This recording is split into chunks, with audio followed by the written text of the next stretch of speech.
So, Mark, LGBTQ plus curator.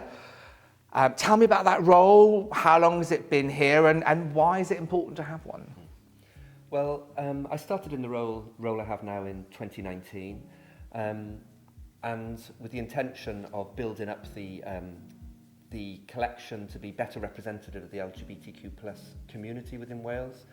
So as part of my role, I'm looking at building up, collecting objects, documents, photographs that all help to tell the story of both LGBTQ plus history, but also the current LGBTQ community in Wales today.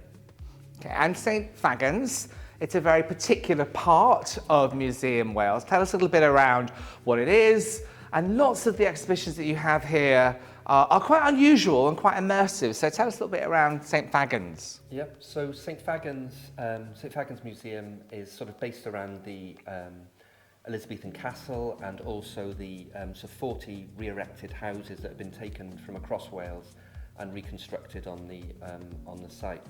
We also have 3 gallery spaces that tell the history of Wales and the communities that live in Wales. So, as part of my role is to make sure that the LGBTQ plus community is properly represented within those collections and displays. I think what's interesting here, and some of the people who watch my channel more regularly will know I'm a real advocate of getting to the point where we don't talk about LGBTQ plus history, we just talk about full history. Now you've kind of straddling both camps at the moment. You've got your Protest and Pride exhibition, which we will go visit in a minute. And then also in the kind of more general curation, you've got historical artefacts, and one of them just happens to be about LGBTQ plus people. Yeah, I think that's part of what I see the collection being used and how displayed, and that we want to show that LGBT history and the LGBT community have always been here. Always been here. Yes, here. Yes. and so they are integral to every aspect of Welsh history and need to be included with every aspect of Welsh history, but also there's certain parts of history which are very specific to the LGBT community, and so therefore we need to show that as well. So it's a mixture of both, really, being the including LGBT history within just general Welsh history, because obviously LGBT history is Welsh history, but also showing that there is a very specific aspect to it, and we can show that where we can as well. Excellent. So thank you. Nice to meet you. Let's go and have a look in a bit more detail at one of your curated exhibitions. Come with us to Protest and Pride.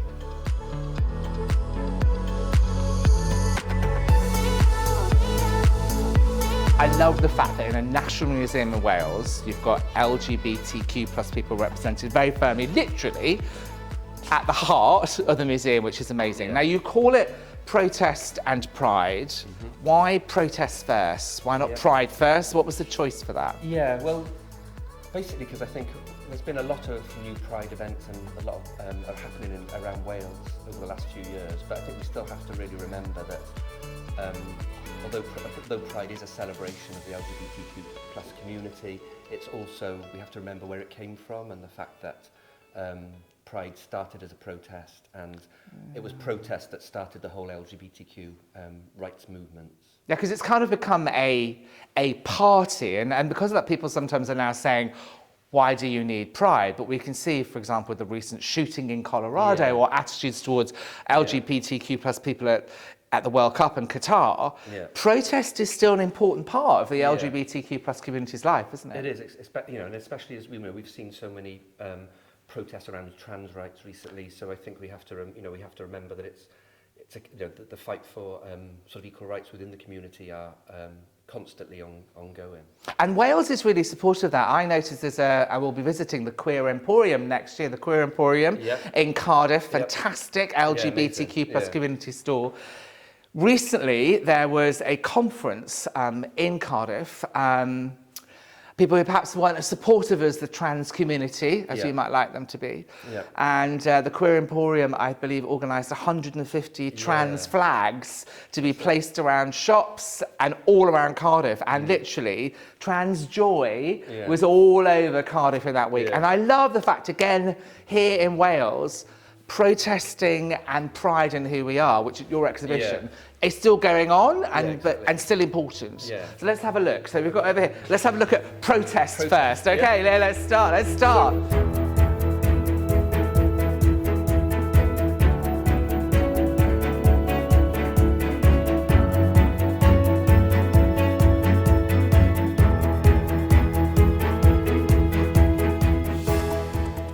The first thing I notice in here is a number of badges. Gay Liberation Front, Gay News Fights On, Campaign for Homosexual Equality, Lesbian and Gay Employment Rights, Homophobia, Gay Solidarity.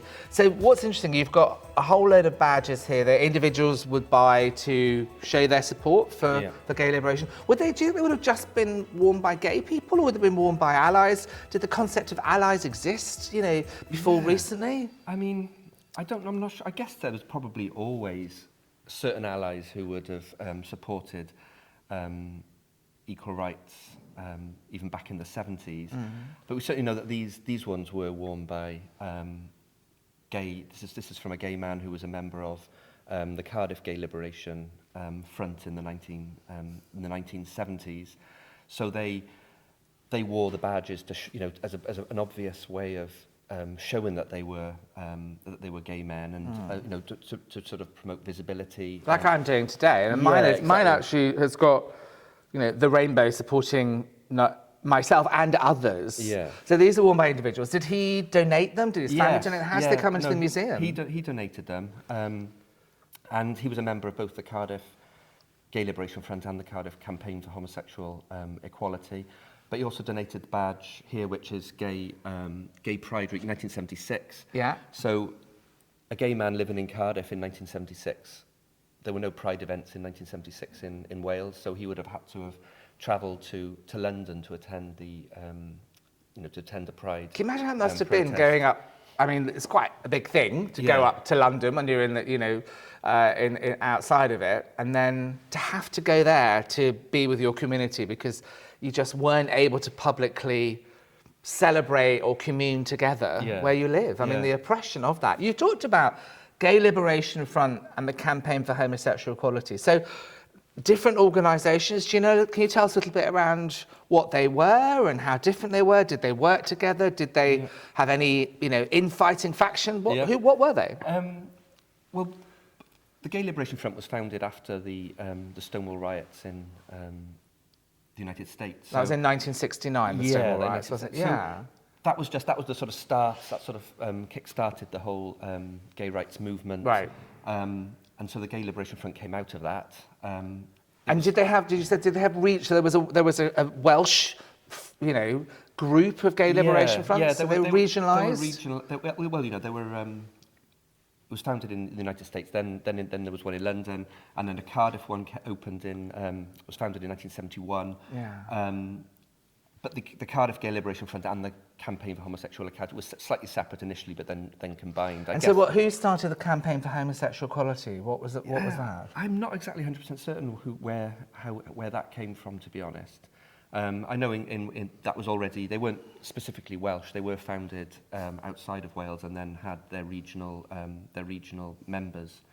But they supported both the fight for equal rights within for gay people living in Wales, but also supported some of the wider fights, like this is the middle badge, is the Mary Whitehouse blasphemy trial. Yeah, so some of our viewers may not have heard about Mary Whitehouse. Growing up in the 80s and 90s, she was quite a prolific figure. I believe there was even a spitting image cartoon of her, but she was a moral campaigner, wasn't she? She used to write lots of letters to MPs, was often in the right-wing press, campaigning about the moral degeneracy of the UK, and obviously for her, as LGBTQ plus people, we were very morally degenerate, and she didn't have much time for us. So this is interesting. They've used her image in Gay News Fights On. So tell us about the blasphemy trial, because it was massively, massively important in terms of free speech for the LGBTQ plus community, wasn't it? Yeah, no, exactly. And I think this,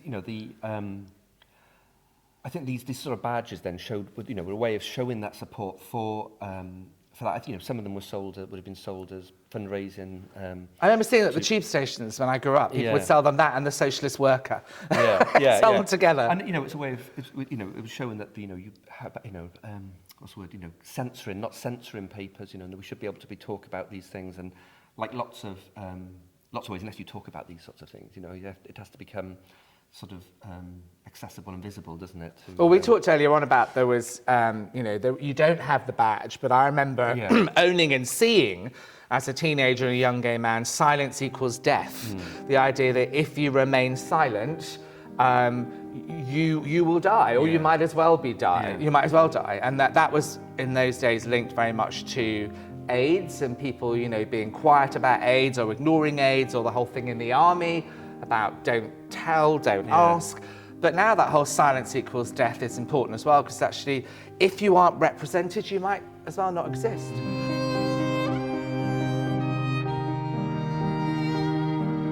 So while silence equals death was in those days linked to AIDS, or perhaps the army, the whole piece around don't say, don't tell, now silence equals death, as if you're not represented, you might as well not exist. And talking about representation, we've got one of the most famous examples of lack of representation and legal discrimination, Section 28. So tell us a little bit around these badges and these posters against Section 28. What was Section 28 for those of us who don't remember it or weren't in the UK when it happened?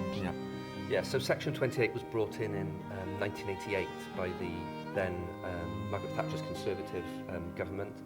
And it said, as you can see on the front of this T-shirt here, about how local authorities were legally not able to promote homosexuality, and also importantly that they were in schools. They were, you know, teachers were not able to talk about homosexuality, or so if a school child had any issues around being gay, they weren't able to confide or talk to teachers. So a teacher wasn't allowed to have a conversation with you about your sexuality if it wasn't heterosexual. And there's what I found really quite disconcerting here.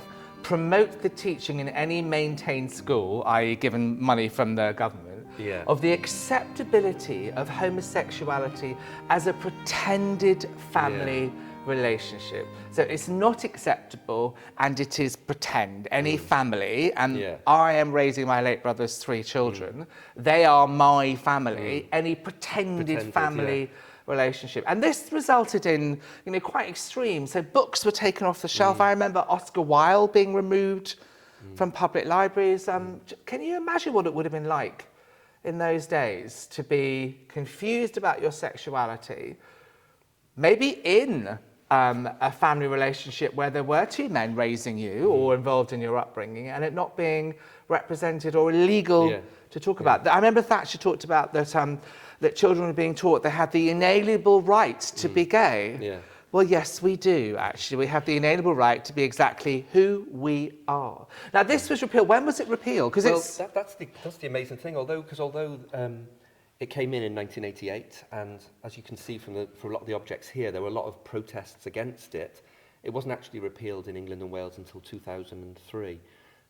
That's 6 years after Tony Blair's Labour government came in. It was still illegal to talk and promote.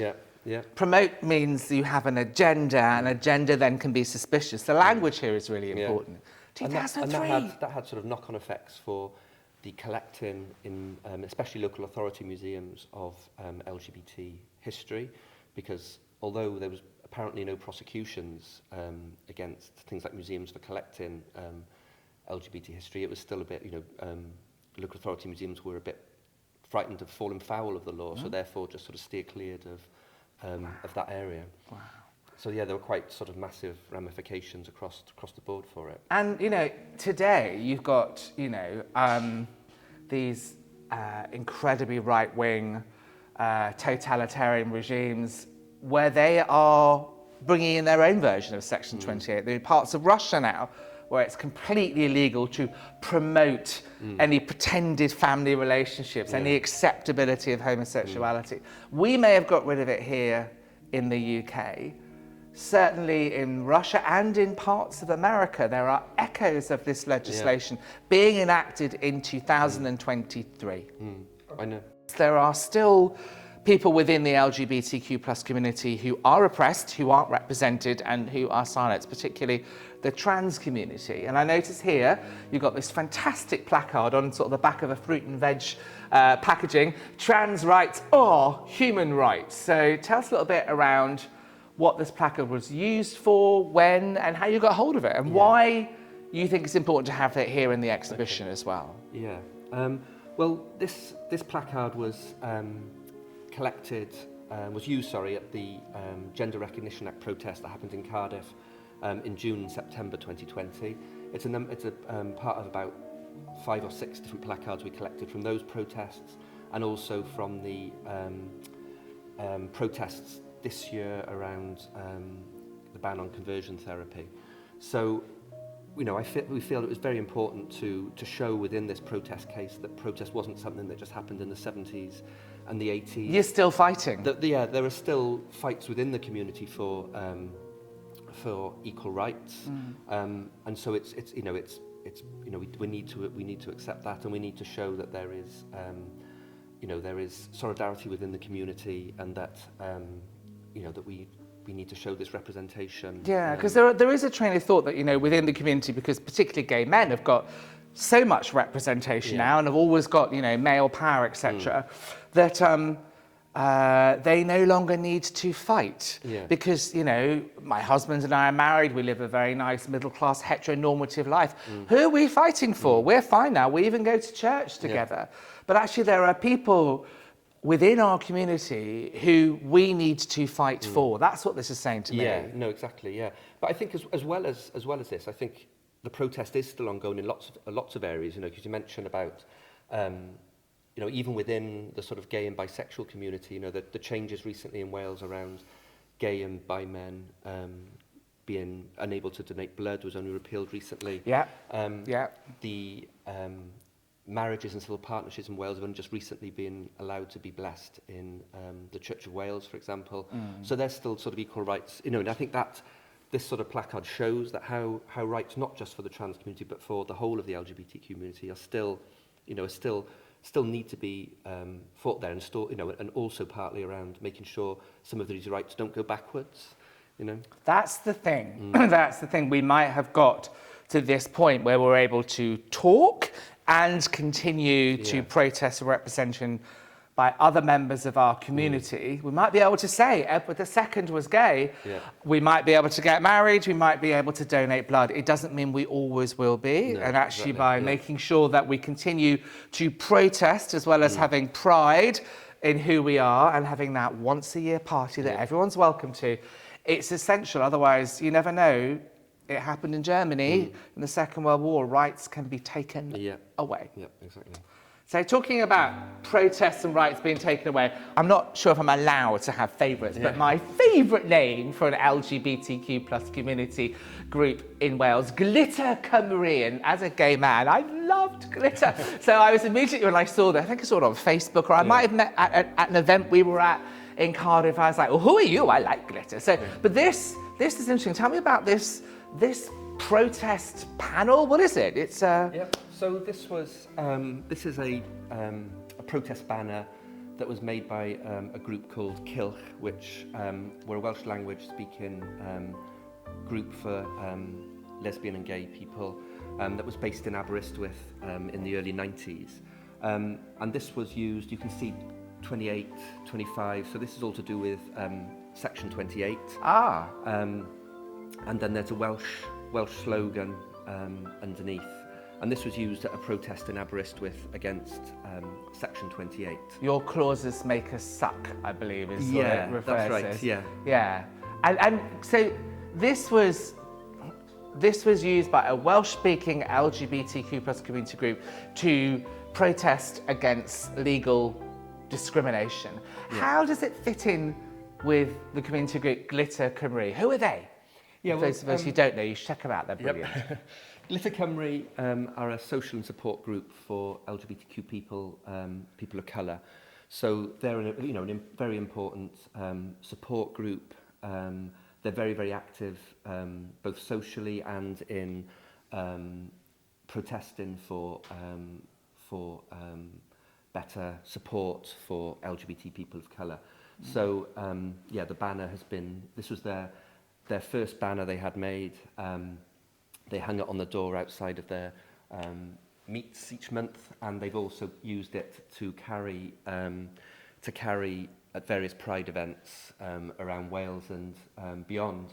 But I think what's important with both of these banners, I think, is that they're both very quickly made. You know, they're both very handmade. Yeah, they? very handmade. Yeah. So yeah. The glitter one is just cut out card letters, stapled onto a bit of sort of plastic.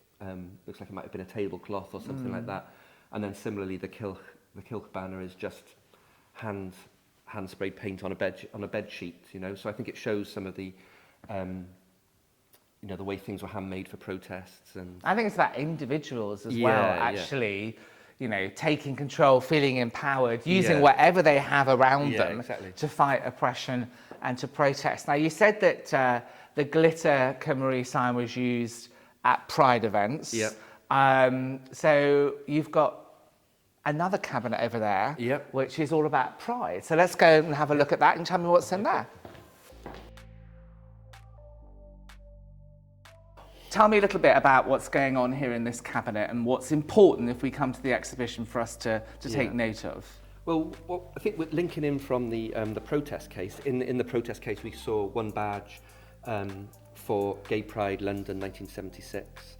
And so part of what we wanted to show in this case was how in 1976, if you lived in Wales, you'd have to have gone to London to attend a Pride event. Whereas now you can see in this case there's been like an explosion of first Pride events within Wales, and that now they're not just happening in the big towns like Cardiff and Swansea, but they're now happening in small towns like Llantwit Major, towns like Barry, both in the Vale of Glamorgan. Barry Island, Barry's got its Pride, marvellous. But also in lots of some of the small rural towns, like this year there was the first Hay-on-Wye Pride, the first Powys Pride in Llandrindod Wells.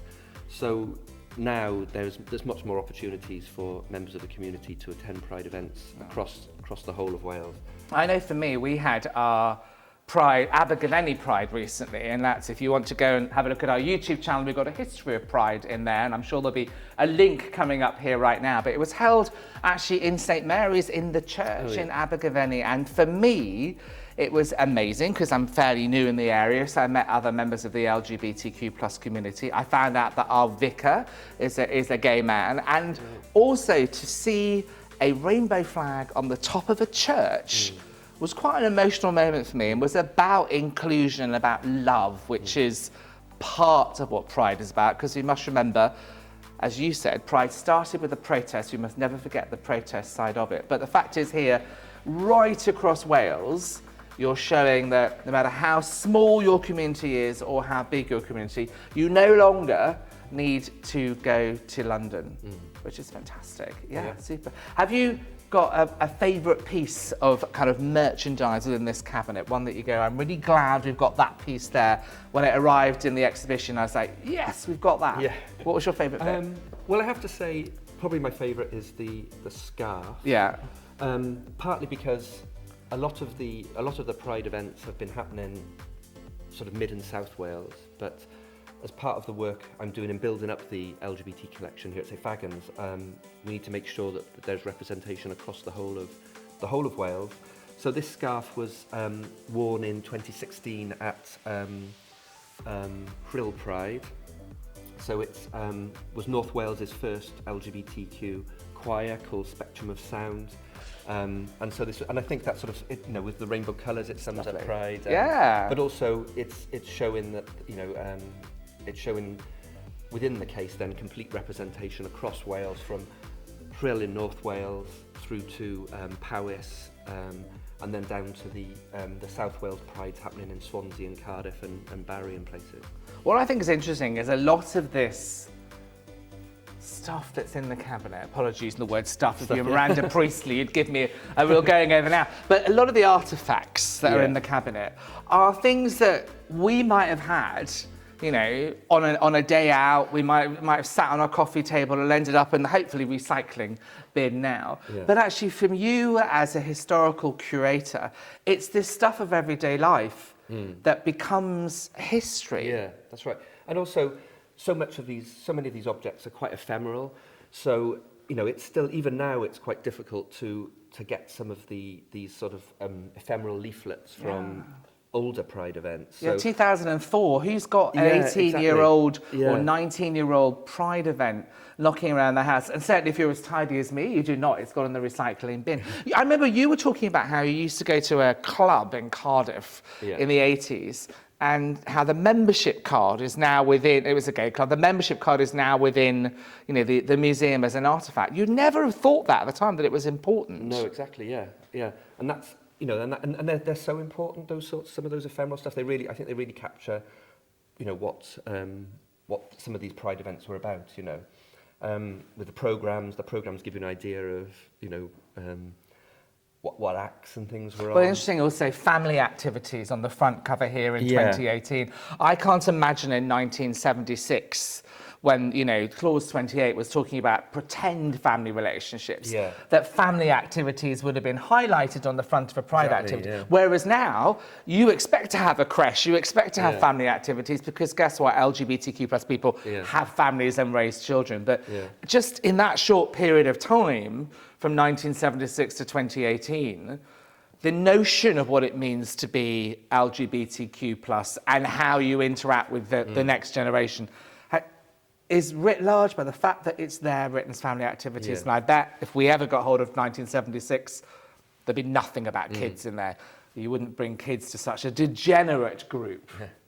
And the first Amgueddfa Pride this year was actually youth-led completely. It was organised by young people. So like you say, it sort of shows completely how things have progressed. Yeah, super. Right. Well, listen, thank you very much for letting us come along today and see how the National Museum of Wales, St Fagans, is putting LGBTQ plus protest and pride at the heart of its curation. How long is this exhibition on for? Yep, so this exhibition is now on till the 5th of March 2023.